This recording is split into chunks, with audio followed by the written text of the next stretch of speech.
この回ではバース3ピアノソロブリッジを解説していきます。ここから音符が増えてきてラストまでずっと忙しくなってきます。はい、ではバース3から見ていきましょう。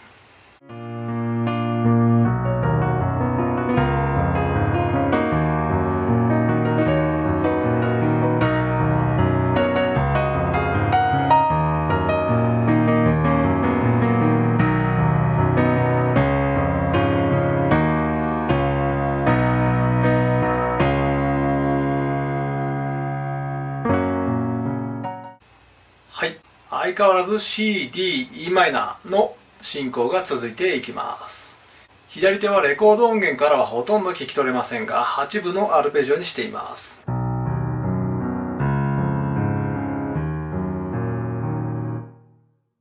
ここも破滅に向かってなどの YOSHIKI さんのライブプレイを参考にしています。右手に叩きつけるような16分の裏拍が入ってきます。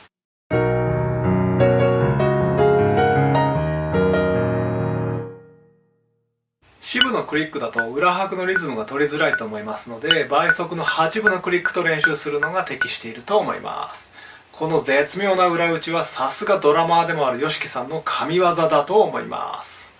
バッキングというよりはもはやピアノソロに近い感じなので、強弱をしっかりつけて感情的に弾いていきましょう。最後のブレイク部分はもう一段上の展開系が鳴っているかもしれません。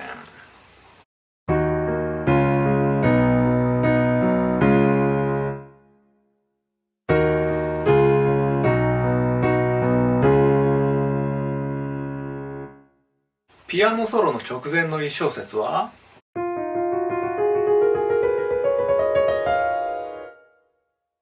こういう上昇系の弦楽器が入っていて、ライブでは YOSHIKI さんはこれをピアノで弾いています。この場合、次のピアノソロの入りの G フラットの和音はオクターブ上げるのが自然かと思います。ここはお好みで。はい、次はピアノソロになります。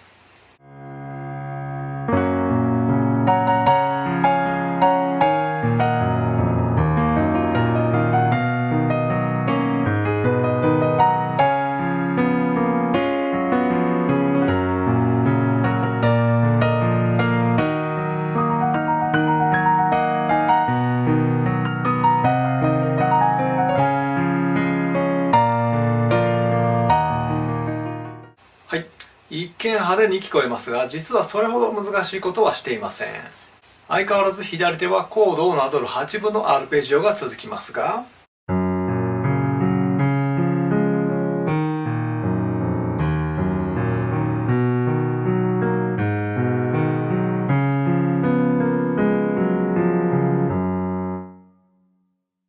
下降フレーズなど少し変則的な部分もあります。運指をしっかり決めてプレイしないと指が絡まるので、しっかりアンプしましょう。右手は YOSHIKI さんらしく強弱をはっきりつけて表情を豊かにしていきましょう。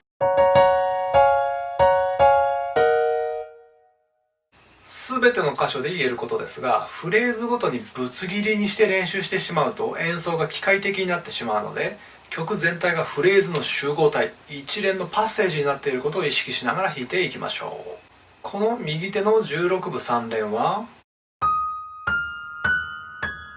ミファソラという上昇メロディーを意識して頭にアクセントを置きつつクレッシェンドしていきましょう。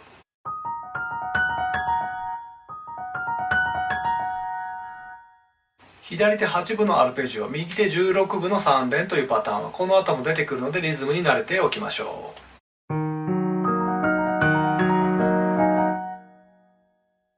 はい、次にブリッジ部分を見ていきましょう。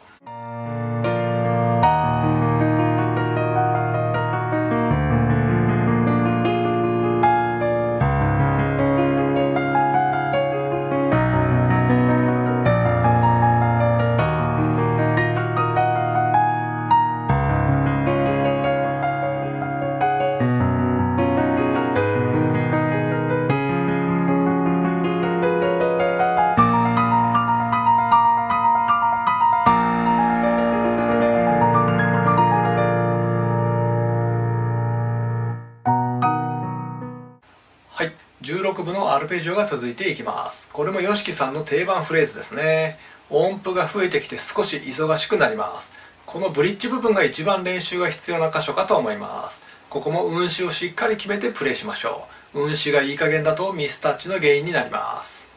ピアノソロの途中あたりからこのブリッジ部分も YOSHIKI さんはピアノをオーバーダブしています。一人で全てのメロディーを同時に弾くっていうのは難しいので、現実的な範囲で主要な音をプレイすればいいと思います。スキルに合わせていくつかの音符は省略しても構わないと思います。ここも先ほどのピアノソロと同じく小節でぶつ切りにして練習しないで、常に次のフレーズにつなげていくことを意識しましょう。ここに関しては難しいところはスローテンポから徐々にスピードアップという練習が有効です。必ずクリックとともに練習しましょう。ここはラファレという加工フレーズもなっていますが、指が足りませんので財布だけしています。後半から3度のハモリフレーズが入ってきますが、右手と左手がぶつからないようにスムーズに弾けるよう繰り返し練習しましょう。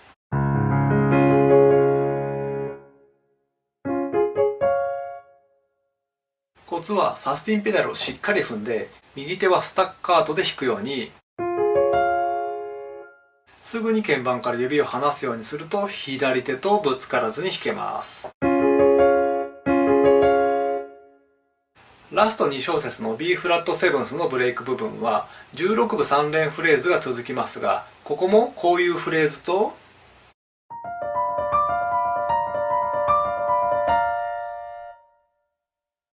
こういうフレーズ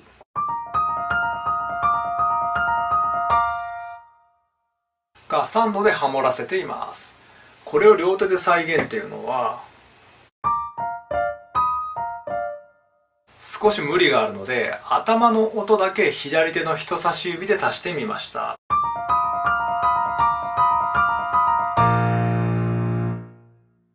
そしてブレイクの後半はこういう加工して上昇というフレーズに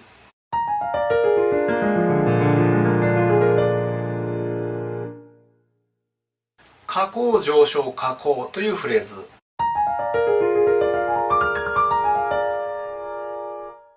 を重ねています。初めのフレーズを左手で賄ってみましょう。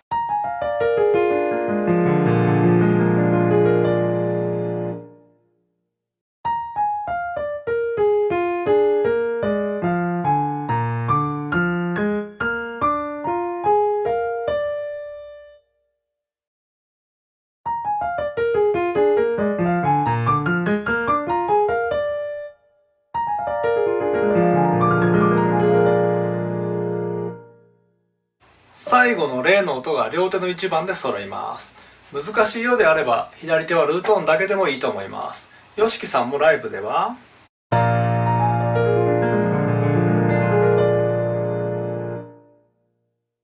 このように省略形で弾いています。